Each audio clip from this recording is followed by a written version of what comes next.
Another power-generating spacewalk outside the space station, a commercial resupply spacecraft heads to the station, and sharing the experience of a ride aboard the space station. A few of the stories to tell you about this week at NASA. On June 9th, NASA astronauts Steve Bowen and Woody Hoburg conducted a spacewalk to install an upgraded International Space Station Rollout Solar Array, or IROSA. This is the fifth of 6 new IROSAs being installed to augment the station's power system. The sixth is scheduled to be installed later this month. Once all 6 are installed, the station could generate more than 30% more power.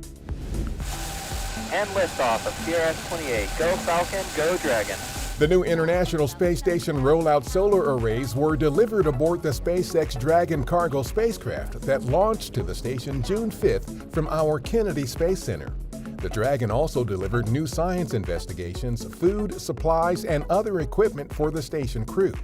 This is SpaceX's 28th commercial resupply services mission to the space station for NASA. On June 5th, NASA astronauts Nicole Mann and Josh Cassada and Japan Aerospace Exploration Agency astronaut Koichi Wakata talked about their SpaceX Crew 5 mission to the International Space Station during a post-flight event for employees at NASA headquarters. They also visited with Deputy Administrator Pam Melroy and Associate Administrator Bob Cabana. The Crew 5 astronauts spent 157 days in space. An independently appointed review board determined that actions taken by NASA, our Jet Propulsion Laboratory, and Caltech to put the Psyche mission on track for an October 2023 launch have been outstanding. The Psyche spacecraft will travel to and study a metal-rich asteroid of the same name.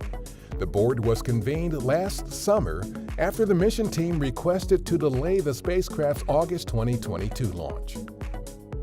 That's what's up this week at NASA. For more on these and other stories, follow us on the web at nasa.gov/twan.